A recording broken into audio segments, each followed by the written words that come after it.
Hechos, capítulo 2, versículos 37 al 47, en lo que vamos a estar meditando el día de hoy.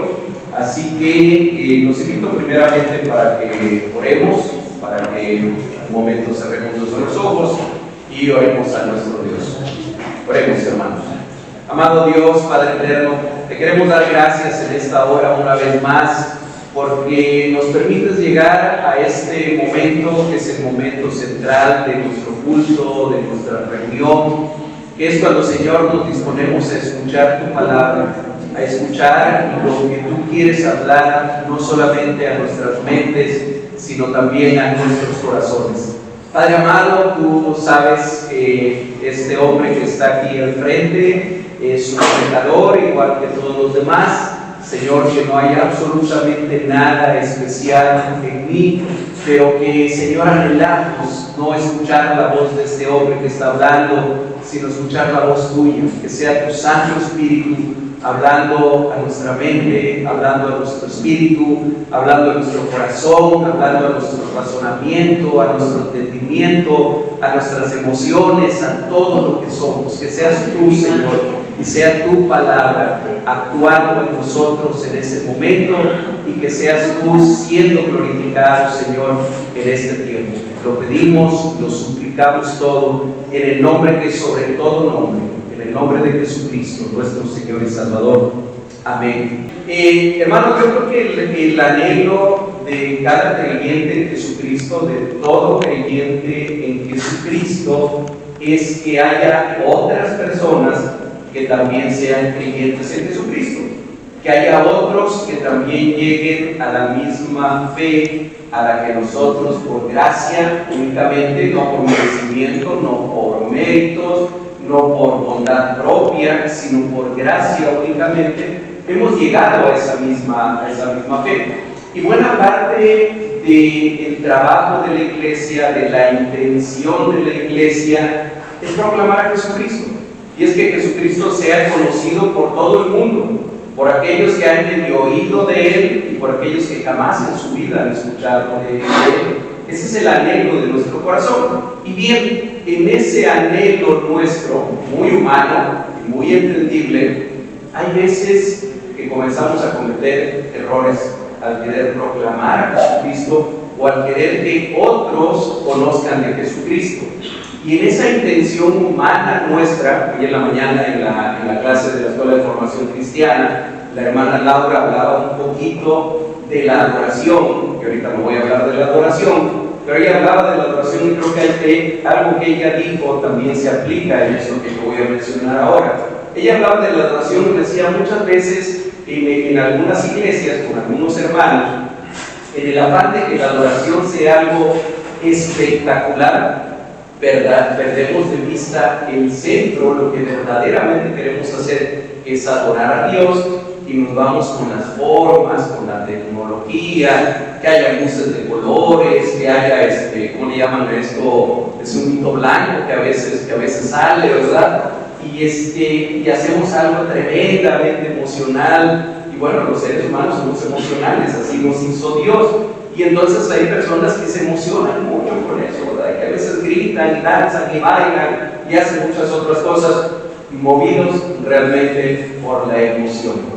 Y entonces a veces eso también nosotros lo traemos al proceso de evangelizar o al proceso de compartir con otras personas de Jesucristo, porque queremos que ellos conozcan también del Señor. Y les comenzamos a presentar un evangelio que no es el evangelio de las Escrituras.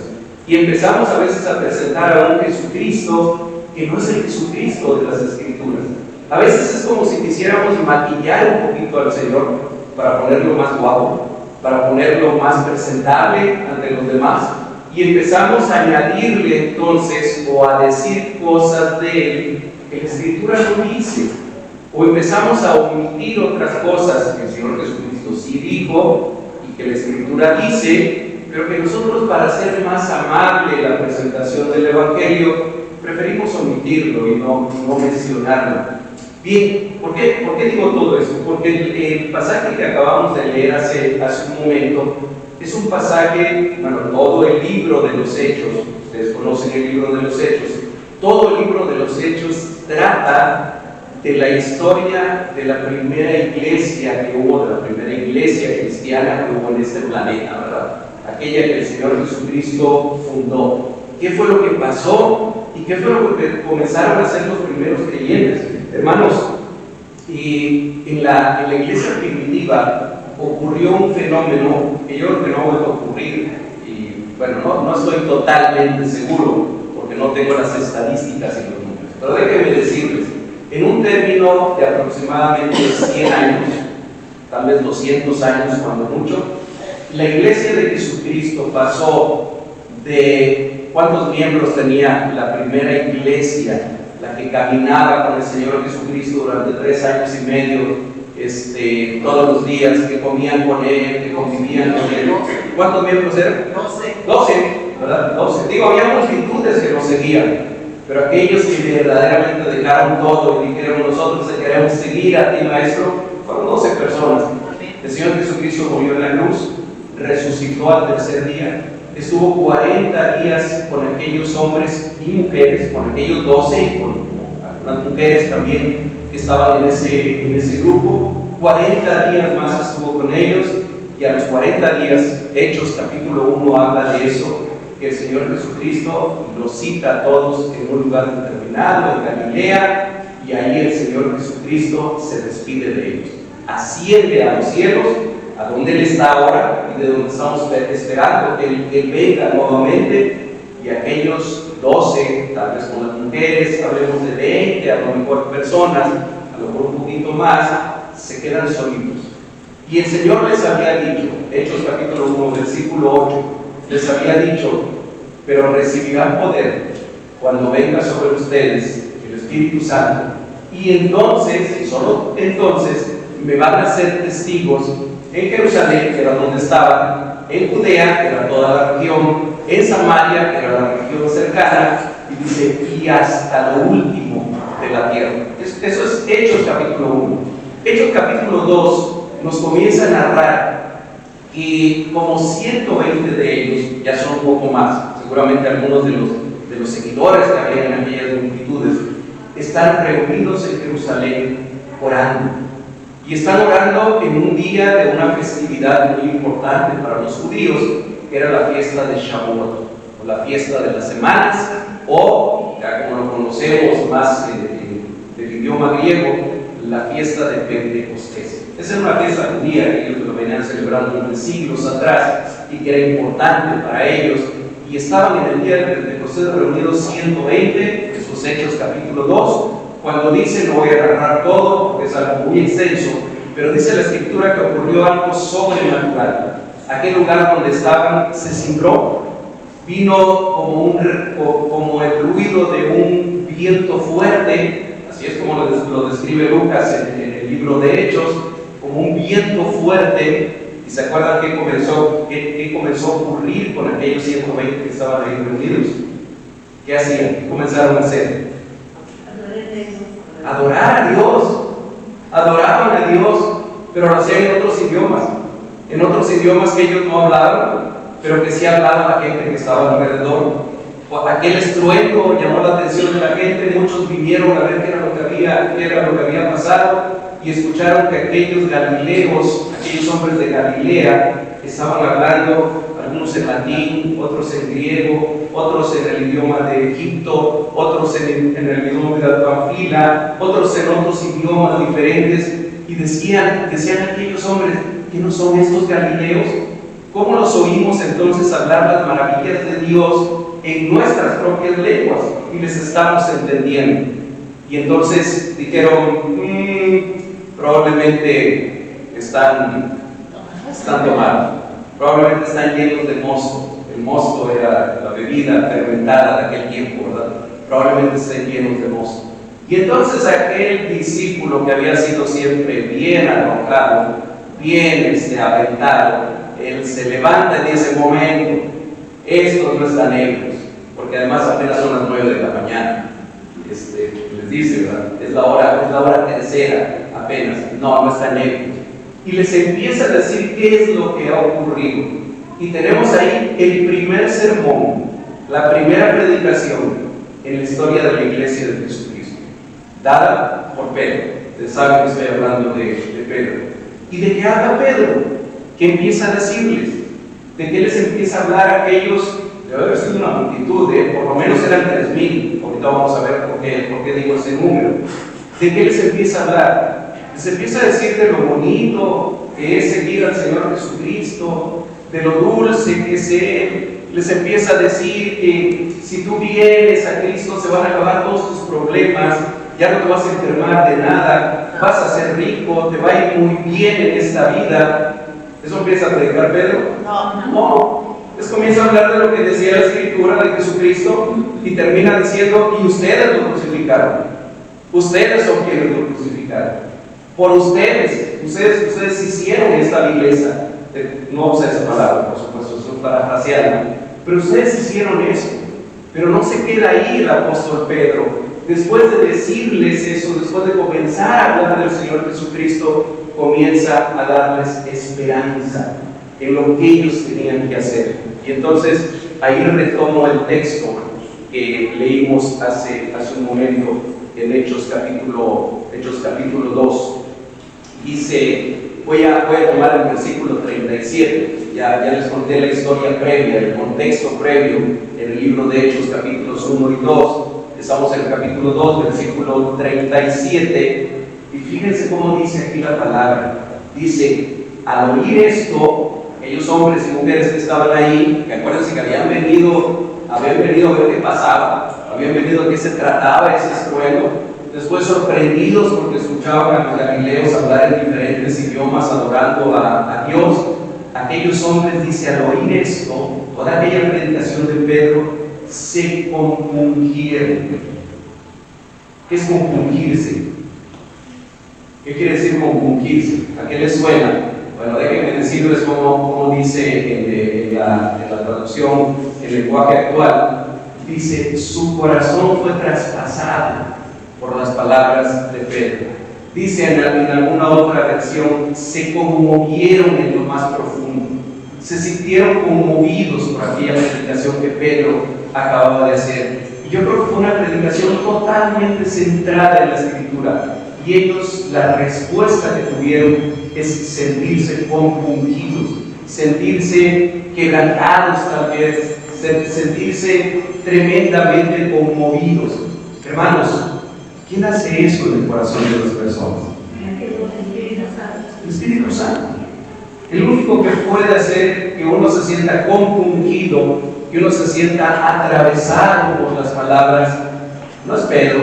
Pedro no tenía ese poder, no tenía esa capacidad. No somos los seres humanos quienes podemos hacer eso. Los seres humanos a lo mejor podemos llegar a la mente de las personas, al razonamiento de las personas, si acaso a lo mejor a mover las emociones de las personas, pero no llegamos al corazón absolutamente de nadie. El único que hace eso es el Espíritu Santo. Y entonces aquellos hombres, dice, se compungieron de todo corazón y dijeron a Pedro y a los otros apóstoles, varones hermanos, ¿qué haremos? ¿Qué haremos?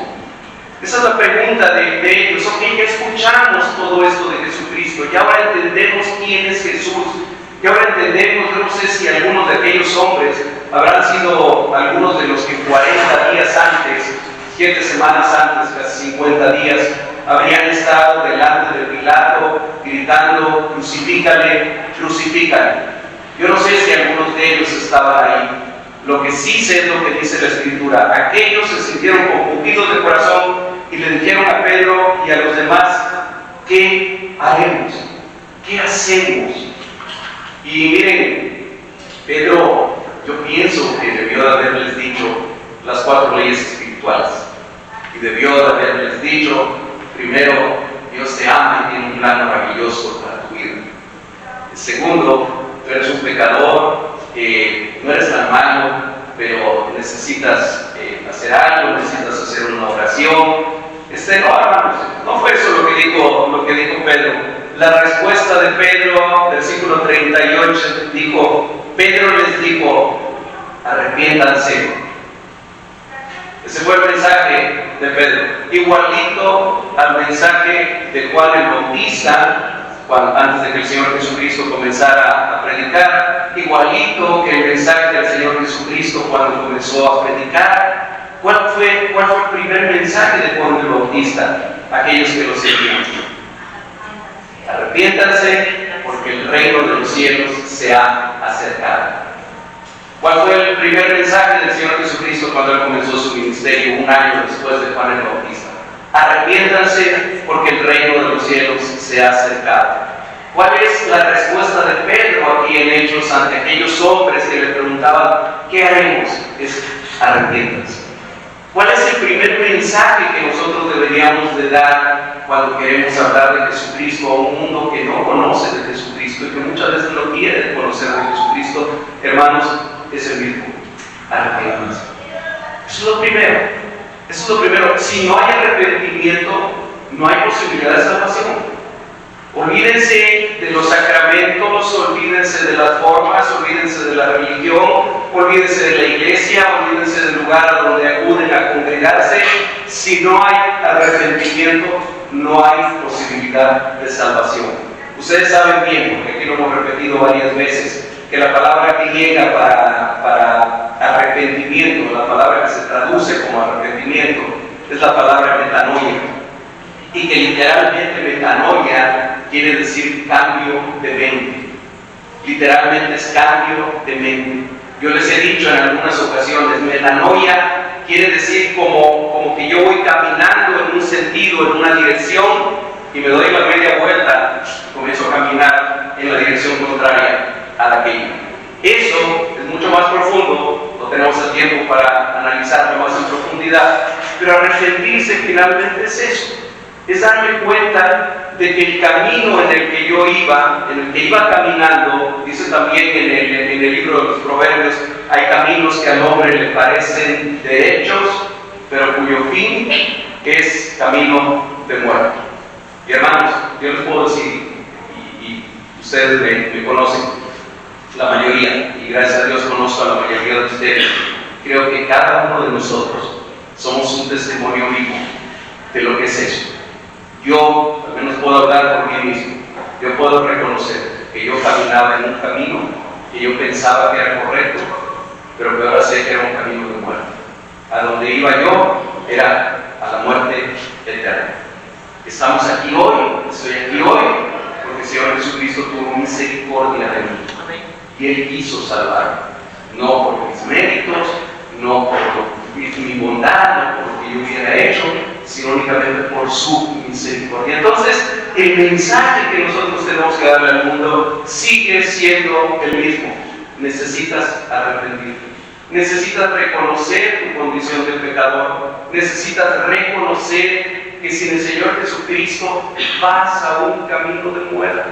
No importa qué iglesia vayas, no importa qué religión tengas, no importa qué tanto sepas de teología o qué tanto sepas de la Biblia o qué tanto sepas de filosofía o de cualquier otra cosa, sin Jesucristo el camino que sigues es un camino de muerte. ¿Qué necesitas hacer? ¿Qué haremos? Decían aquellos hombres: arrepiéntanse. Y luego sigue diciendo Pedro: bautícese cada uno de vosotros en el nombre de Jesucristo para perdón de los pecados y recibiréis el don del Espíritu Santo. Si algo recibimos cuando recibimos al Señor Jesucristo, a lo mejor así le podemos quitar el volumen ya totalmente al cañón. Gracias, Santa. Si lo que nosotros recibimos cuando recibimos a Jesucristo como nuestro Señor y Salvador es el don del Espíritu Santo. Es el Espíritu Santo ahora con nosotros, ahora en nuestros corazones, ahora en nuestra vida. Por eso Pablo, por ejemplo, pudo decir algunos años más adelante, después de que él tuvo un encuentro, por no decir encontronazo, con el Señor Jesucristo, porque el de Pablo fue un encontronazo con el Señor Jesucristo, y después, algunos años después, Pablo escribe: ya no vivo yo, Cristo vive en mí. ¿De qué manera vivía Cristo en Pablo? De la misma manera que Cristo vive en cada uno de aquellos que creemos en Él, por medio del Espíritu Santo, a través del Espíritu Santo. Y aquí se lo dice: y recibirán el don del Espíritu Santo. Versículo 39, porque para vosotros, para ustedes, es la promesa. ¿Cuál promesa? La promesa del Espíritu Santo. Y para vuestros hijos, y para todos los que están lejos, para cuando el Señor nuestro Dios llamare. ¿A quién creen que se refiere la palabra aquí cuando dice para todos aquellos que están lejos? ¿Quiénes serían aquellos que estaban lejos? Obviamente que no eran aquellos que estaban escuchando en ese momento, ¿verdad? Ellos ya les habían dicho, para ustedes es la promesa. Y no solamente para ustedes, para sus hijos es la promesa.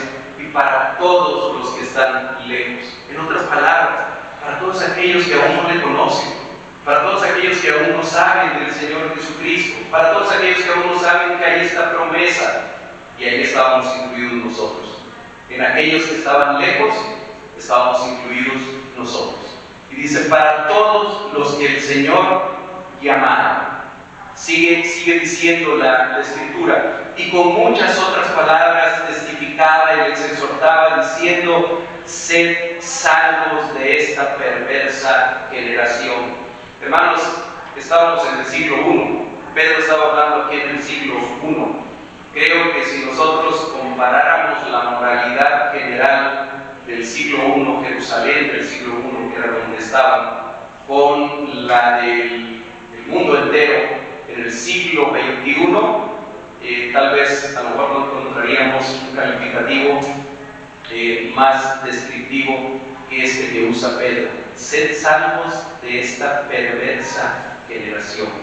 Y no es que aquellos hombres fueran terriblemente malos, y no es que tampoco nosotros seamos terriblemente malos. Simplemente, sin el Señor Jesucristo, nuestro corazón es un corazón perverso.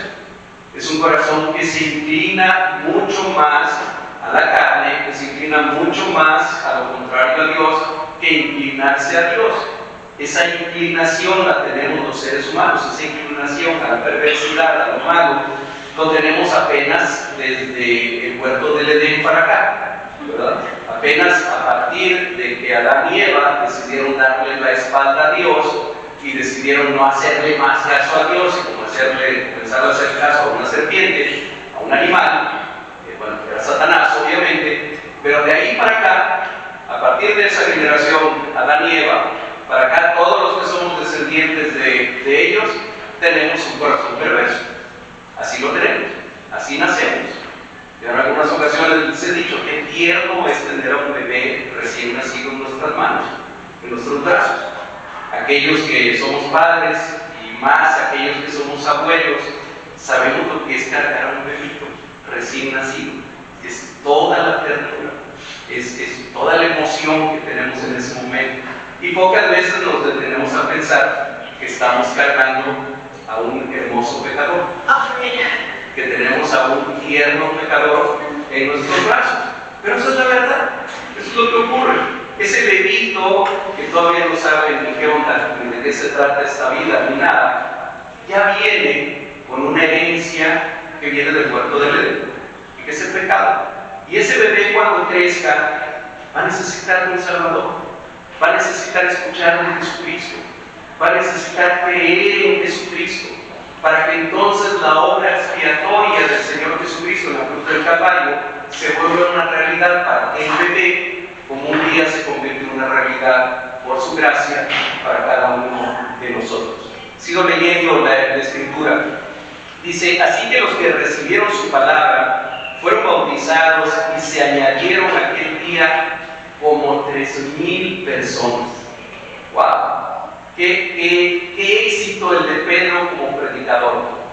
¿Qué éxito el de Pedro como pastor? A ver, nosotros actualmente quisiéramos que después de una predicación se convirtiera ya no 3,000, que sea 3. Pues decimos, aunque sea 1, por lo menos 1, ¿verdad? Pero aquel día dice que se convirtieron 3,000 de golpe y porrazo.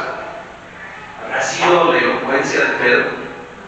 ¿Habrá sido lo emocionante que fue el mensaje de Pedro? No, estoy totalmente seguro que no. ¿Qué fue? El Espíritu Santo. Fue Dios actuando, y más adelante vamos a ver por qué podemos afirmar eso. Fue el Señor actuando en los corazones de aquellas personas. Fue el Señor transformando la vida de aquellos corazones. Entonces, hermanos, en el siglo XXI, nosotros como Iglesia de Jesucristo no podemos perder eso de vista. Nosotros, ni tú ni yo, tenemos la capacidad de convertir absolutamente a nadie. A nadie. Entonces, algo que alguien va a decir, entonces, ¿qué hace ahí, pastor? ¿Para qué está predicando? ¿Para qué está hablando? Bueno, porque lo que sí tiene poder, lo que sí tiene un efecto, lo que sí usa el Espíritu de Dios es su palabra.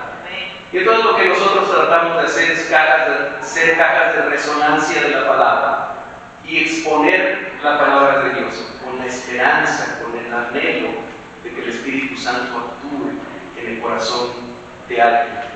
Sigue diciendo la Escritura, después de que se agregaron estos 3,000, dice el versículo 42, y perseveraban. ¿Qué significa perseverar? Insistir, permanecer firme, seguir haciendo lo mismo. Ser perseverante es seguir haciendo algo y no desmayar. Voy terminando ya, hermanos. Dice que perseveraban en 3 cosas, básicamente. Dice que perseveraban, es decir, que persistían. Fíjense que no salieron enseguida a predicar el Evangelio a toda Judea, Samaria y hasta lo último de la tierra. Estamos hablando del día de Pentecostés, estamos hablando de 50 días después de que el Señor Jesucristo había muerto en la cruz del Calvario. Estamos hablando de tal vez unos 10 días después de que el Señor Jesucristo había ascendido a los cielos. Y aquellos primeros 120 y ahora 3,000, ahora eran 3,120, no salieron enseguida a Samaria, a Judea y hasta lo último de la tierra.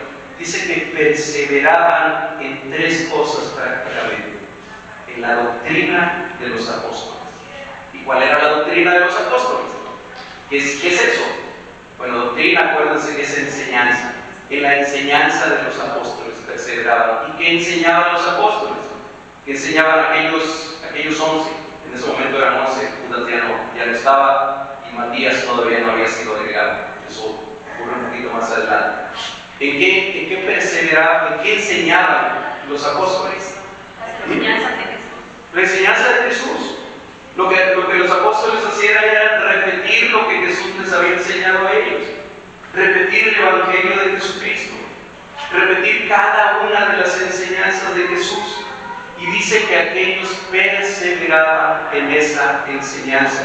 Y yo me imagino que estos hombres y mujeres lo que hacían era tratar de cumplir, tratar de obedecer lo que la palabra del Señor Jesucristo había dicho. En eso perseveraban. ¿En qué más perseveraban? Dice, en la comunión unos con otros.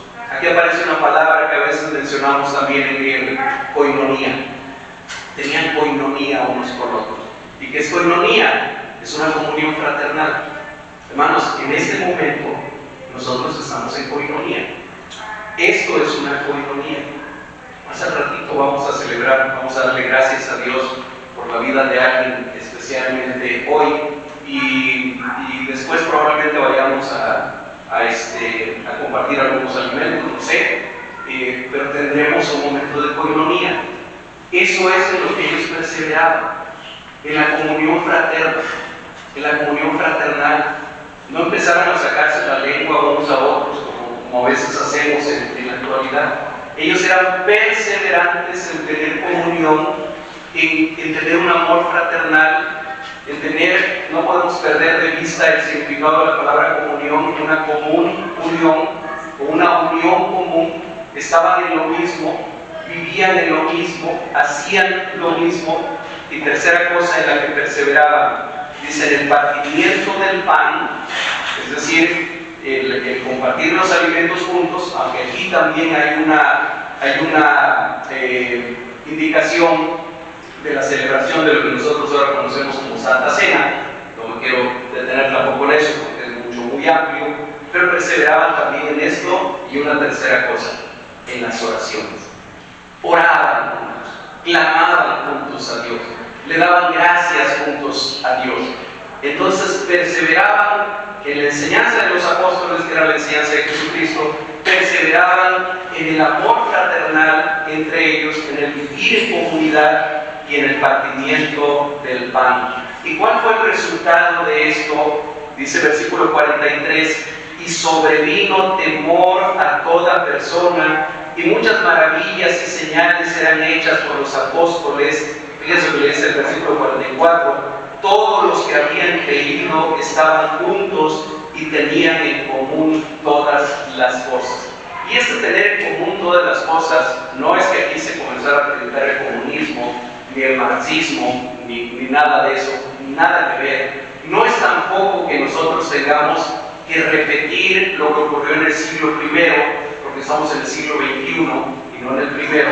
Son los principios bíblicos los que sí debemos de repetir. Y les digo porque más adelante dice que hacían algo que a nosotros nos puede parecer inusual. Vendían todo lo que tenían y lo traían para compartirlo entre todos. ¿Saben que desafortunadamente en algunos lugares, en algunas ocasiones, se llega a pretender hacer eso actualmente, y que a algunas personas se les dice, hermano, hermana, tienes una casa, véndela y la tienes que traer el dinero, ¿verdad? Porque acá lo vamos a usar mejor, ¿verdad? Tienes un carrito, véndelo y tráelo para acá. No estamos en el siglo I, y hay razones bíblicas para por qué afirmar que eso ya no es aplicable en nuestra época. Pero permítanme dejar ese punto para otra ocasión. No es que nosotros tengamos que repetir ese esquema que efectivamente la Biblia nos habla de que se llevó a cabo en el siglo I, sobre todo los primeros años de la iglesia primitiva, pero sí algo, tenían en común todo. Hermanos, nosotros a veces por amabilidad le decimos a alguna persona que llega a nuestra casa, yo soy seguro que casi todos nos hemos dicho, esta es tu casa, ¿verdad? Pues allá en mi casa, tu casa también, sí. Pero luego lo llevamos las escrituras, ¿verdad? Y le decimos, es tu casa, mira, aquí están las escrituras, es más, mira, ya te endoso de una vez las escrituras. Lo hacemos como una señal de amabilidad, ¿verdad?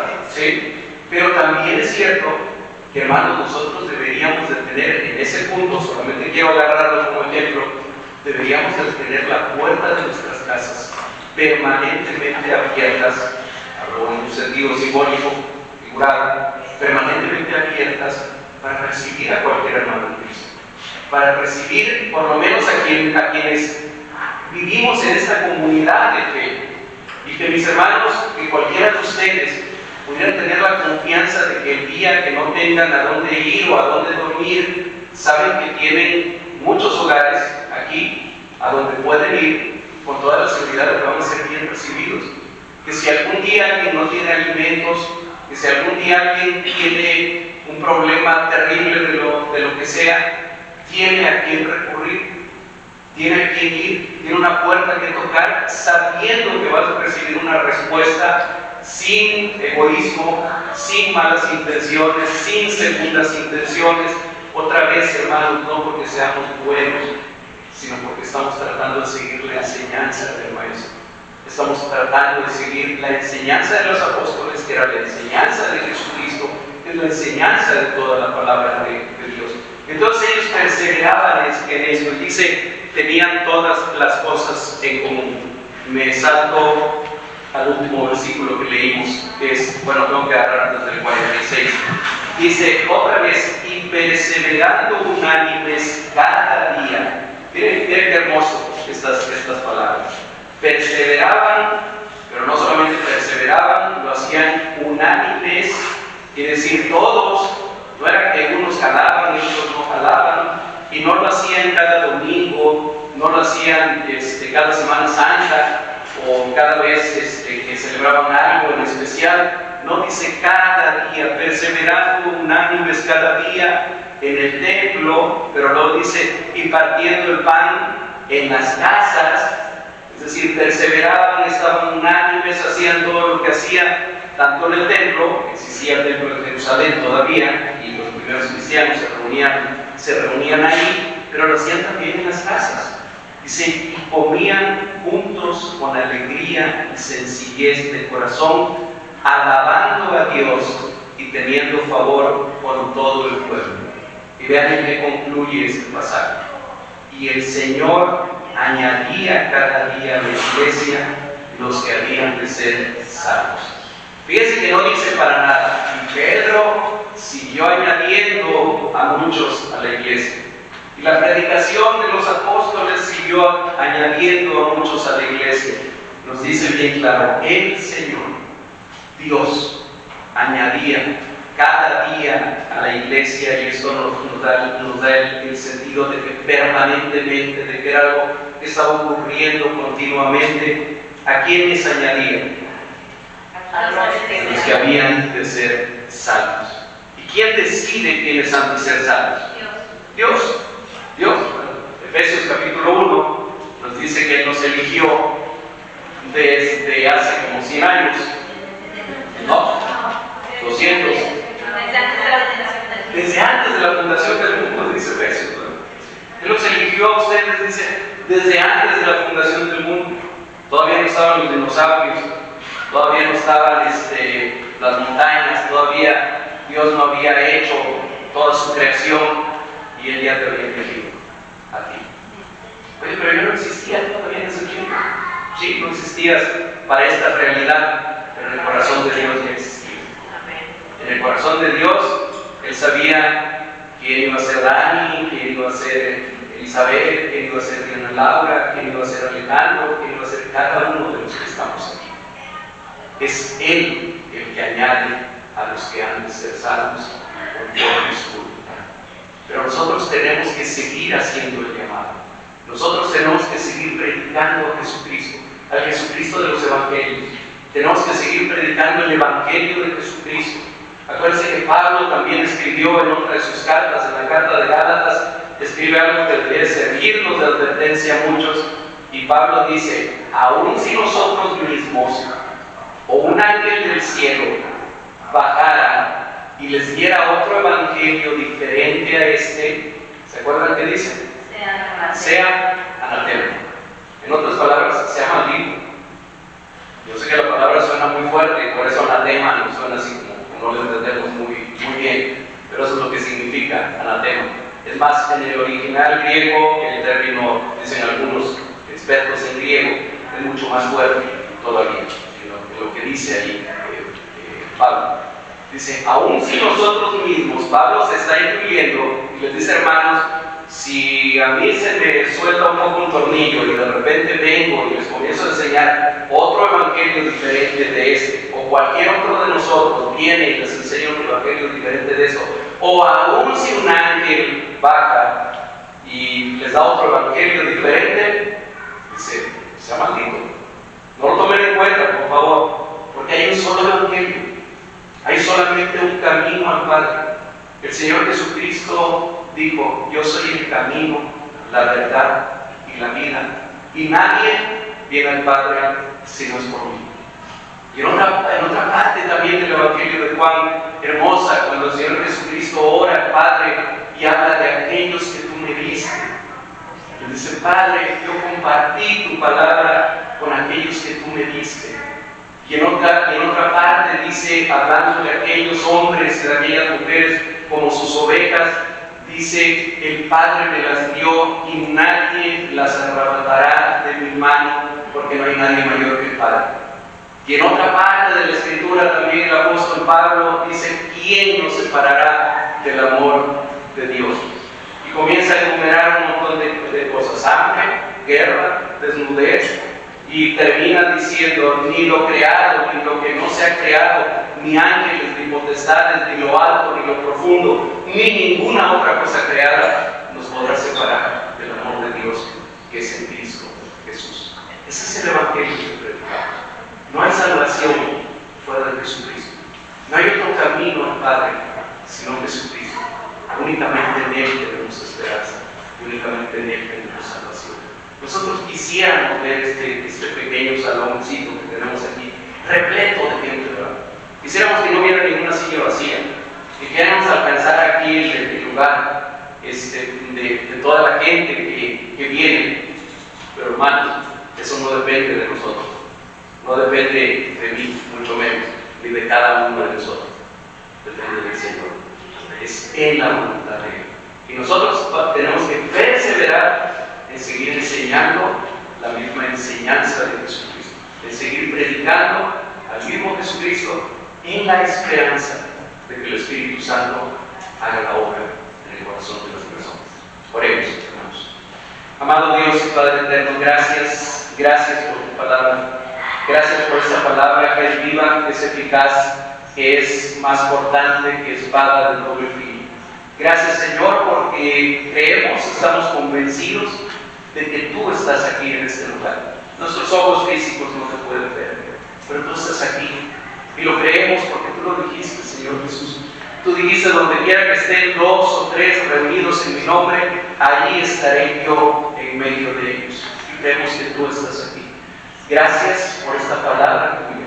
Gracias por tu maravillosa presencia en medio de nosotros. Yo te ruego, Señor, una vez más, que tú toques el corazón de cada uno de los que estamos aquí, comenzando por el mío, Señor, de cada uno de los que estamos escuchando esta palabra, que tú actúes conforme a tu voluntad, que tú actúes conforme a tu misericordia, Señor, y que tú hagas que sean salvos aquellos que han de ser salvos. Que tú hagas, Señor, que cada persona que está escuchando este mensaje tenga ese encuentro íntimo, personal y transformador con el Jesucristo de los Evangelios, con el Jesucristo resucitado, con el Jesucristo vivo que eres tú, con el Jesucristo que es el único camino al Padre. Gracias por lo que tú estás haciendo en este mismo momento y gracias